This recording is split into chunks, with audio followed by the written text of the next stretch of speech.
প্রথম 6 উইকেট জুটির কোনটিই পার করেনি 50 রান। শেষ পর্যন্ত এই মাইলফলক স্পর্শ করতে পারল সপ্তম উইকেট জুটি। তাইজুল ইসলামকে সঙ্গে নিয়ে লিটন দাস 50 রান যোগ করে দলকে এগিয়ে নিচ্ছেন। এই প্রতিবেদন লেখা পর্যন্ত বাংলাদেশ 54 ওভারে 6 ওভারে 167 রান। খুররম শেহজাদের তৃতীয় শিকারের পরিণত হয়েছেন মেহেদী হাসান মিরাজ। 6 বলে 4 রান করে আউট হয়েছেন তিনি। খুররম শেহজাদের করা শট ডেলিভারিতে উড়িয়ে মারার চেষ্টা করেন মিরাজ। ব্যাট বলের টাইমিং ঠিকঠাক হয়নি। ডিপ ফাইন লেগে ক্যাচ তুলে দেন। সেখানে থাকা হাসান আলী বল সহজে তালুবন্দি করেছেন। একটু আগে পাকিস্তান রিভিউ না নেওয়ায় বেঁচে গিয়েছিলেন মুশফিকুর রহিম। এবার তেমন হয়নি। আম্পায়ারের সিদ্ধান্তকে চ্যালেঞ্জ জানিয়ে রিভিউ নেন। তবে এবার আর টিকতে পারেননি। আউট হন। ফেরার আগে 64 বলে 33 রান করেন মুশফিকুর রহিম। তাকে বিদায় করেন খুররম শেহজাদ।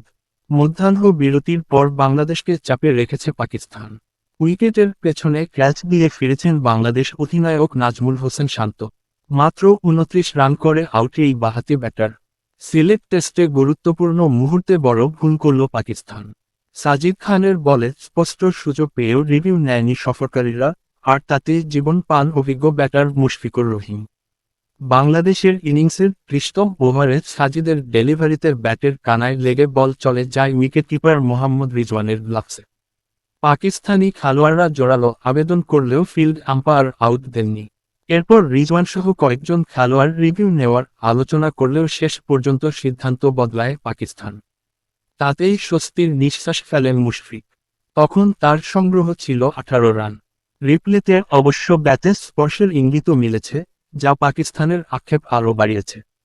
এই প্রতিবেদন লেখা পর্যন্ত বাংলাদেশের সংগ্রহ 30 ওভারে 2 উইকেটে 105 রান। বাংলাদেশ 101/3 26 ওভার। পাকিস্তানের বিপক্ষে দ্বিতীয় টেস্টের প্রথম সেশনে 26 ওভারে 101 রান তুলেছে বাংলাদেশ। প্রথম সেশন শেষে অপরাজিত আছেন মুশফিকুর রহিম ও নাজমুল হোসেন শান্ত। তাদের ব্যাটে এসেছে যথাক্রমে 18 ও 26 রান। দুজন মিলে চতুর্থ উইকেট জুটিতে যোগ করেছেন 38 রান। স্কোরবোর্ডে 100 রান তোলার আগে 3 উইকেট হারায় বাংলাদেশ। মাহমুদুল হাসান জয় আউট হন ইনিংসের দ্বিতীয় বলেই।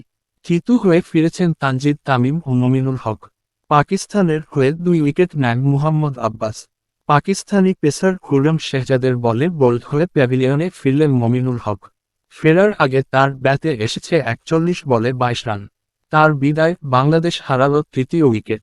শর্ট লেন্থে থাকা বলটা বুঝতে পারেননি মমিনুল হক। তার ব্যাট প্যাডের ফাঁক দিয়ে সরাসরি আঘাত হানে স্ট্যাম্পে।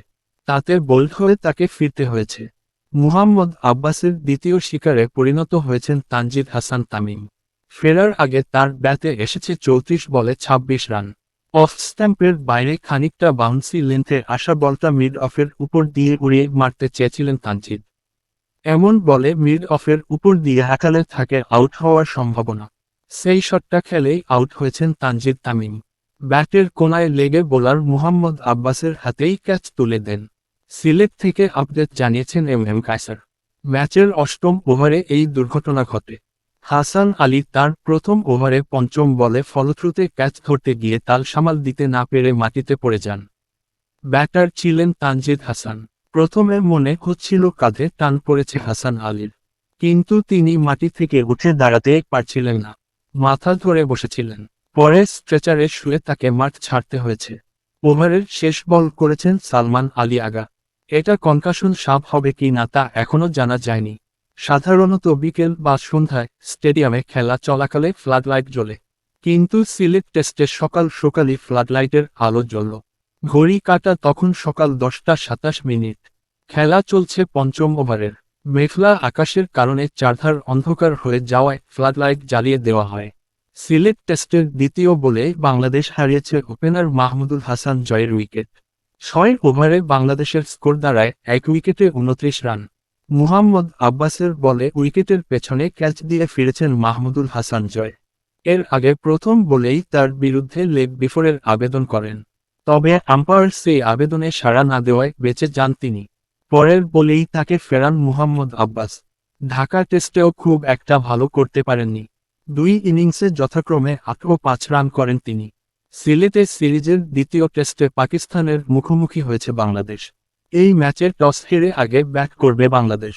এই ম্যাচে বাংলাদেশ একাদশে আছে 2 পরিবর্তন আর পাকিস্তান একাদশে আছে 3টি পরিবর্তন। বাংলাদেশের হয়ে তানজিদ হাসান তামিমের টেস্ট অভিষেক হয়েছে। ইনজুরিতে থাকা সাদমান ইসলামের জায়গায় একাদশে জায়গা পেয়েছেন তিনি। অন্যদিকে ইবাদত হোসেনের জায়গায় একাদশের সুযোগ পেয়েছেন শরীফুল ইসলাম। নাজমুল হোসেন শান্ত, অধিনায়ক মাহমুদুল হাসান জয়, তানজিদ হাসান তামিম, মুমিনুল হক, মুশফিকুর রহিম, লিটন দাস, মেহেদী হাসান মিরাজ, তাইজুল ইসলাম, তাসকিন আহমেদ, নাহিদ রানা ও শরীফুল ইসলাম। পাকিস্তান একাদশ: আজান আওয়াইস, শান মাসুদ, অধিনায়ক বাবর আজম, আবদুল্লাহ ফজল, সৌদ শাকিল, মোহাম্মদ রিজওয়ান, সালমান আগা, খুররম শাহজাদ, সাজিদ খান, হাসান আলী ও মুহাম্মদ আব্বাস।